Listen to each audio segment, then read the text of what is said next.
여러분 새해 복 많이 받으시기 바랍니다. 네, 즐거운 명절이 다가왔죠.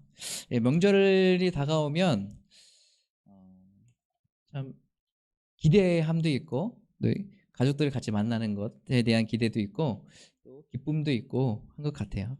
명절을 정말 하나님 안에서, 주님 안에서 잘 보내시는 저와 여러분이 되시기 바라겠습니다. 제가 그 자율방범대를 하고 있습니다. 자율방범대는 어, 지역을 이제 동네 지역을 이제 순찰하면서 시간을 정해서 순찰하고 지키는 그런 일을 하고 있어요. 이 자율방범대를 이제 하게 되면서 저는 이제 사람들을 많이 또 새롭게 만나게 되는 계기가 되었습니다. 특별히 그 자율방범대 저를 같이 하자고 이렇게 해주셨던 분이 바로 대장님이셨어요. 자율방범대 총대장님이셨는데 그 대장님이 저와 함께 하자고 해서 제가 그 대장님의 이야기를 듣고서 말을 듣고 제가 같이 자율방범대에 참석을 했거든요. 그런데 그분이 하시는 일이 있습니다. 그분은 무슨 일을 하시냐면 카센터를 운영하세요.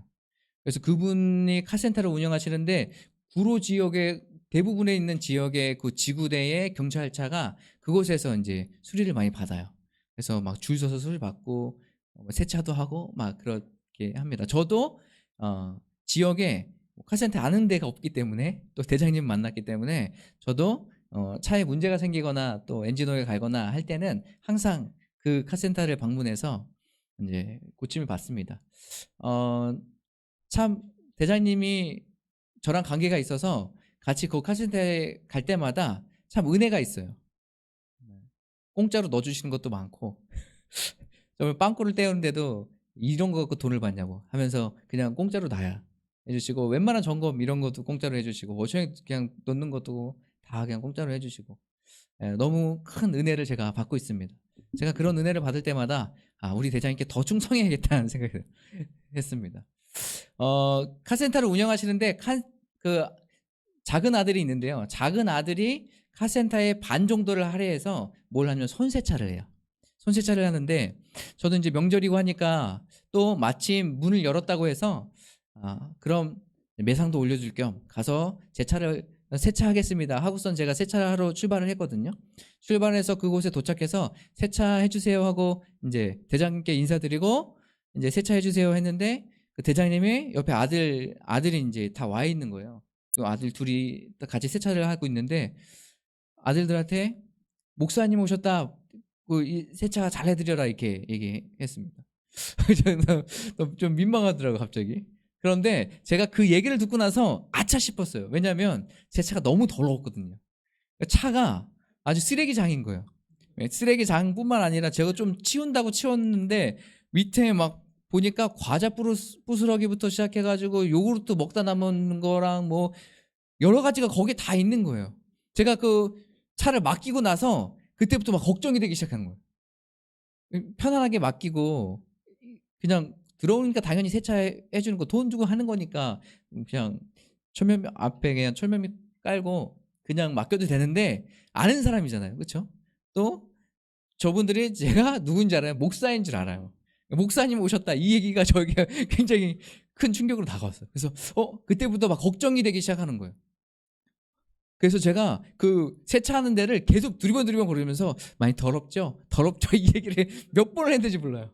그러면서 계속 막 배회하면서 그 마음, 제 마음 안에 어떤 마음이 있었냐면 저 사람들이 내 차를 그 세차하면서 어떤 마음으로 세차를 하고 있을까? 목사님이 굉장히 더럽게 쓰시네. 막 이러면서 이렇게 막 얘기하고 있지 않을까? 그러면서 제가 굉장히 그때 한 30분에서 40분 동안 그 세차를 하는데 마음이 엄청 어려웠어요. 그래서 계속 주변을 왔다 갔다 하면서 제 차 더럽죠, 더럽죠를 몇 번을 했는지 모르겠습니다. 그리고 나서 차를 딱 받았는데 차가요 엄청 깨끗해진 거예요. 진짜 새 차처럼. 와, 내가 이렇게 깨끗한 적이 있나? 세차를 굉장히 잘하더라고요. 그래서 그 차를 이제 몰고 나오면서 제 마음에 다짐한 것이 있어요. 어떤 다짐이 있었냐면 다음에 여기 세차를 맡길 때는 그때는 깨끗하게 하고 와서 맡겨야지 생각들. 제가 목사인 거 아니까 제가 이제 차를 잘 관리하고 있구나 이런 모습 좀 보여주고 싶은 그런 마음이 있는 거예요. 제가 왜 세차를 맡기고 그 더러운 부분이 있기 때문에 제 마음이 막 두려웠을까? 사람들은요 누구나 자신의 내면의 그 더러움과 어려움, 힘듦 이런 것들 잘 내색하기 힘들어해요. 어려워해요. 왜요? 상대방이 그런 거를 알지 않았으면 좋겠어요. 겉으로 보여지는 나의 행동, 완벽한 그런 모습들, 그런 모습들만 사람들에게 비추기 원하지, 내 마음 안에 있는, 속에 있는 더러움, 힘듦, 어려움, 이런 것을 사람들에게 비추는 것을 그렇게 좋아하지 않습니다. 누가 그렇게 좋아하겠습니까? 저도 마찬가지예요. 저도 겉으로 보여지는 그 모습이 사람들에게 보이기에 그래도 괜찮은 사람처럼 보이기 원하지, 내 마음 안에 있는 죄성, 연약함, 이런 것들을 막 드러내면서 난 이런 사람입니다 라고 드러내면서 이야기하는 건 굉장히 어려운 일이에요. 새 차도 저도 마찬가지였어요. 그 안에 나는, 저분들이 내가 목사라는 것을 알고 또 그 차의 상태를 알고, 그러니까 저 사람들이 나를 어떻게 평가할까, 보여주기 싫은 그 모습을 그 사람들이 보여준 거예요. 차라리 내가 그냥 세차하고 말지, 내가 왜 이렇게 바뀌었을까 하는 그런 걱정과 막 후회도 막 있었지만, 나중에 딱 끝나고 나니까 굉장히 좋더라고요. 어쨌든 사람들은 다 누구나 그런 마음을 갖고 있어요. 다른 사람에게 내 죄성, 연약함을 들키지 않아야지. 그런데요, 제가 왜 여러분과 이 얘기를 하냐면, 여러분, 사도 바울, 우리가 계속 로마서를 묵상하고 말씀을 나누고 있는데요, 로마서 말씀 나누면서 사도 바울의 입장에서 본다면 사도 바울은 완벽한 사람이에요.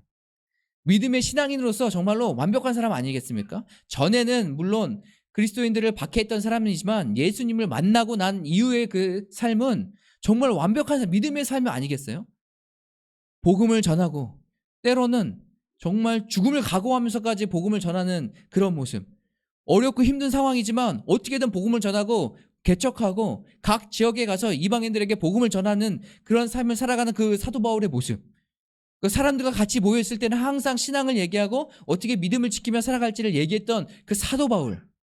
우리가 사도 바울 보면 굉장히 믿음으로서는 완벽한 사람이라고 보일지 모르겠어요.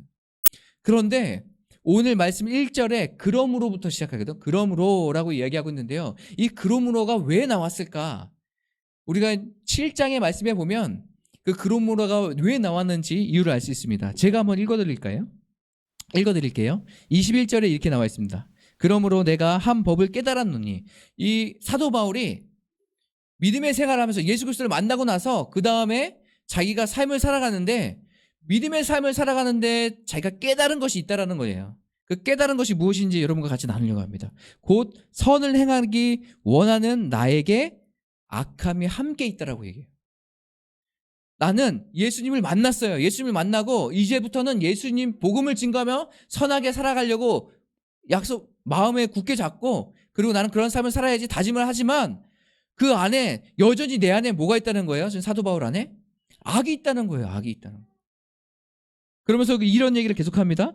속사람은 하나님의 법을 즐거워하되 내 지체 속에서 다른 법이 내 마음의 법과 싸워 내 지체에 있는 죄의 법으로 나를 사로잡는다. 내가 하나님의 법을 따라가려고 마음으로는 그렇게 얘기해요. 내가 마음으로는 하나님의 법을 따라가야지 라고 하는데, 지금 이 안에 또 다른 마음이 있는 죄의 법이 나를 자꾸 유혹하는 거예요. 나를 흔드는 거예요. 그러니까 여전히 지금 이 사도 바울 안에는 어떤 갈등이 있는 거예요? 내가 하나님을 따라가기로 결정했지만 마음은 하나님의 일을 따라가기로 결정하고 마음은 그것을 원하지만, 지금 내 상황에선 내가 죄에 자꾸 흔들리고 있는 자기 모습을 보이는 거예요. 그러니까 사도 바울은 7장에서 뭐라고 고백하냐면, 오라 나는 공고한 사람이었다. 죄로 괴롭고 힘들고 어려운 삶이라는 것을 지금 깨닫게 되는 거예요. 내가 예수 그리스도를 믿음으로 말미암아 내가 살아가겠다라고 고백하고, 또 하나님의 법을 따라가겠다고 마음으로는 생각하고 있지만, 지금 뭐예요? 상황은 여전히 죄의 갈등 속에 있다는 거예요. 지금 사도 바울이 이것을 고백하고 있는 거예요. 사도 바울이 이것을 자신이 스스로 고백하지 않았다면 아무도 모를 일 아닙니까?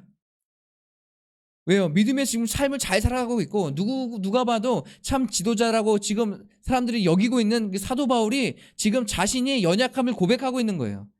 내 마음은 하나님의 법을 따라가기로 원하고 있지만 지금 내 마음 안에는 또 다른 법, 그 죄가 나를 흔들고 있다. 그래서 내가 이것으로 말하면 너무나도 괴롭다라는 것을 이야기하고 있습니다. 우리도 이러한 삶을 살아가고 있죠. 여러분도 하나님의 법을 따라가기 원하지 않습니까? 저도 원하고 있어요. 정말로 하나님의 법을 따라가기 원하고 있어요. 그런데 하나님의 법을 따라가기 원하는데 어느 순간인가 죄가 저를 막 유혹하고 흔들 때가 많이 있어요.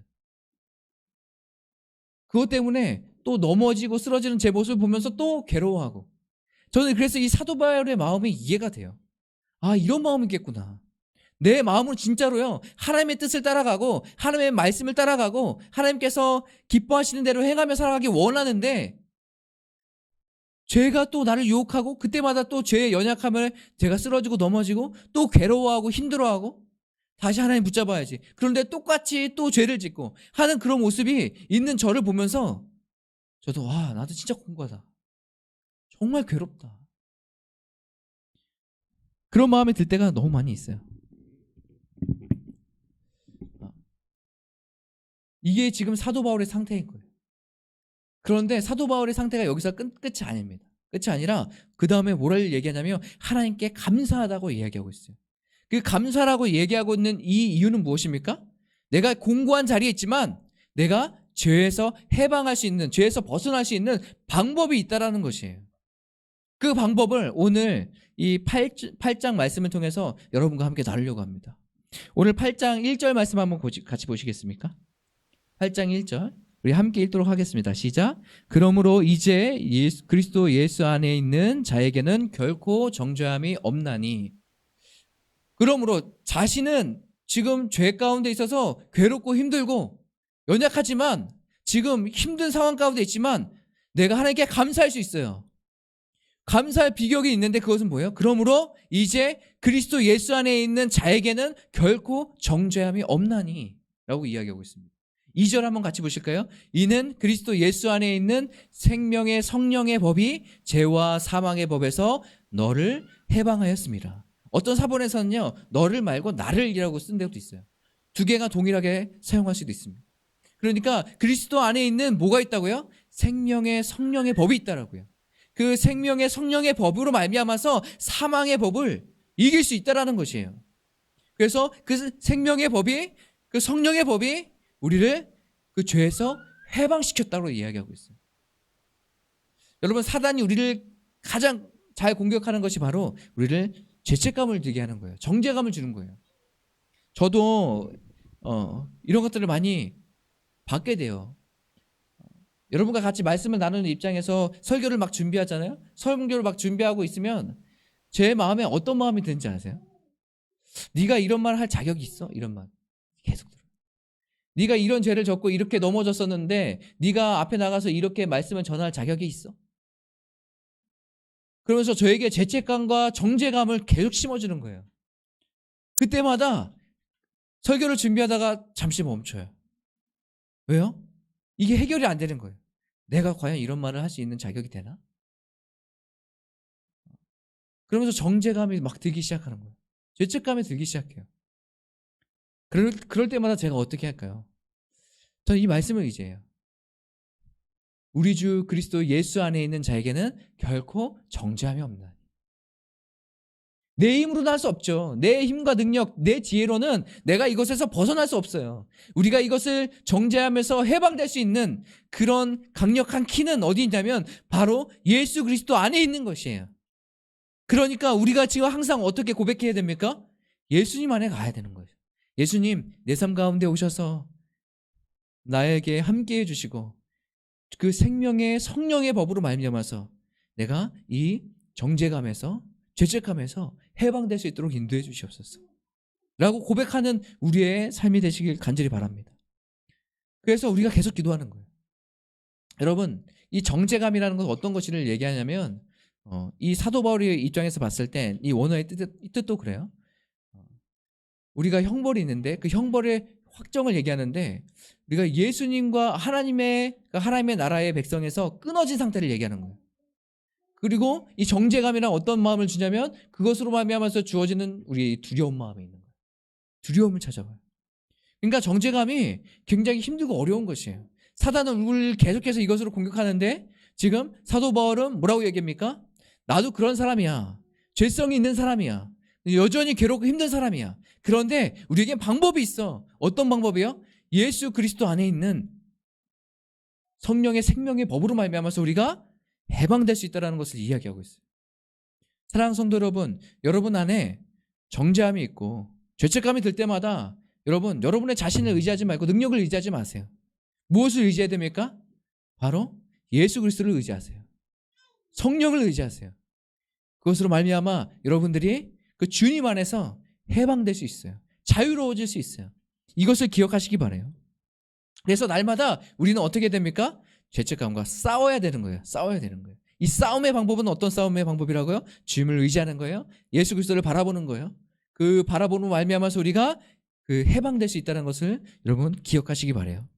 제가 그래서 두 가지를 여러분과 한번 같이 나누려고 그래요. 두 가지만 나누고 같이 여러분 찬양하고 기도하겠습니다. 첫 번째는 뭐냐면 오늘 말씀에 5절 6절에 보면 이런 얘기가 많이 등장합니다. 한번 5절 6절 한번 같이 보시겠습니다. 시작. 육신을 따르는 자는 육신의 일을, 영을 따르는 자는 영의 일을 생각하나니 육신의 생각은 사망이요 영의 생각은 생명과 평안이니라. 오늘 이 생각에 대해서 이야기하고 있습니다. 생각. 여러분은 어떠한 생각을 갖고 살아가고 계십니까? 오늘 말씀에 육신의 생각 그리고 영의 생각이라고 이야기하고 있어요. 여러분, 믿음의 생활을 살아가면서 중요한 것 한 가지가 있다면 우리의 생각을 지키는 거예요. 생각과 마음을 지켜서 우리가 살아가는 거예요. 믿음의 눈으로, 하나님께서 원하시는 눈으로, 하나님의 눈으로 우리가 세상을 바라보는 것이에요. 여러분, 이스라엘 백성들이 가나안 땅에 들어갈 때 12정탐꾼을 보냈죠. 보냈는데 10명의 정탐꾼은 뭐라고 얘기합니까? 그곳은 정말 좋은 땅이었어요. 하지만 우리가 그곳에 들어가서 살 수는 없습니다. 왜냐고요? 그곳에는 이미 진짜 기골이 장대하고 힘센 사람들이 거기에 살고 있어요. 우리는 그들의 메뚜기예요. 그러니까 우리는 거기에 들어가서 그들을 점령해서 살아갈 수 없어요 라고 얘기하는 거예요. 그렇게 생각하는 거야. 아, 들어가서 봤더니 우리는 메뚜기구나 이렇게 생각한 거예요. 그런데 두 명은 어떻게 생각합니까? 여호수아와 갈렙은 그 생각이 달라요. 맞아요. 그들은 큽니다. 똑같은 걸 봤어요. 그리고 거긴 좋은 땅이에요. 이제 우리가 하나님의 말씀을 따라서 들어가서 점령하면 됩니다. 이렇게 얘기하는 거예요. 왜요? 하나님이 우리와 함께 하시기 때문에 하나님께서 행하실 것입니다 라고 고백하는 거예요. 그러니까 똑같은 것을 봤는데 다른 생각을 갖고 있는 거예요. 여러분, 믿음의 사람들은 이 생각과 마음을 지키는 삶이 되어야 됩니다. 오늘 육의 일을 생각하지 말고 성령의 일을 생각하라고 얘기해요. 육의 일은 어떤 것일까요? 우리가 갈라디아서를 지금 계속 묵상하고 있잖아요. 따뜻한 아침으로. 갈라디아서 5장에 보면 육의 일에 대해서 명확하게 이야기하고 있습니다. 제가 말씀을 읽어드릴게요. 육체의 일은 분명하니 곧 음행과 더러운 것과 호색과 우상숭배와 주술과 원수 맺는 것과 분쟁과 시기와 분냄과 당짓는 것과 분열함과 이담과 투기와 술취함과 방탕함과 또 그와 같은 것들이라. 육체의 일은 어떤 것이에요?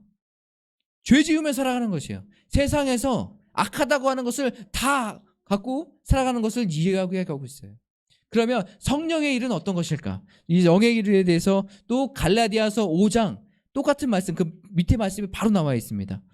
오직 성령의 열매는 사랑과 희락과 화평과 오래 참음과 자비와 양성과 충성과 온유와 절제니 이 같은 것을 금지할 법이 없느니라. 성령의 일은 달라요. 육신의 일과 성령의 일은 완전히 달라요. 그래서 오늘 말씀에서 영을 따라 행하라고 이야기하고 있고 영의 일을 생각하라고 이야기하고 있어요. 사랑하는 성도 여러분, 우리가 살아가면서 이것들을 생각하셨으면 좋겠어요. 성령의 9가지 열매, 성령의 9가지 속성, 이것을 여러분 묵상하면서 하나님, 우리의 삶이 이러한 삶이 될 수 있도록 성령님 우리의 삶을 인도해 주시옵소서 라고 기도하며 살아가는 우리의 삶이 되길 바라요. 마지막으로 우리가 그러면 육의 일을 생각하지 않고 우리가 어떻게 영으로 삶을 살아갈 것인가, 이것을 여러분과 같이 나누려고 그래요. 우리 4절 말씀 같이 보실까요? 4절 말씀이 이렇게 나와 있습니다. 육신을 따르지 않고 그 영을 따라 행하는 우리에게 율법의 요구가 이루어지게 하려 하심이라. 육신을 따라 살아가지 않고 영을 따라서 행하라고 이야기하고 있어요. 이것은 무엇을 얘기합니까? 쉽게 이야기하면 순종하라는 것이에요. 순종. 하나님의 말씀에 순종하고 성령에 순종하는 삶을 살아가라 라고 이야기하고 있어요. 오늘 말씀에 있지는 않지만 갈라디아서 아까 전에 같이 나눴던 그 말씀 중에 어떤 말씀이 있냐면 5장 16절에 이렇게 이야기하고 있습니다. 내가 이르노니 너희는 성령을 따라 행하라. 그리하면 육체의 욕심을 이루지 아니하리라.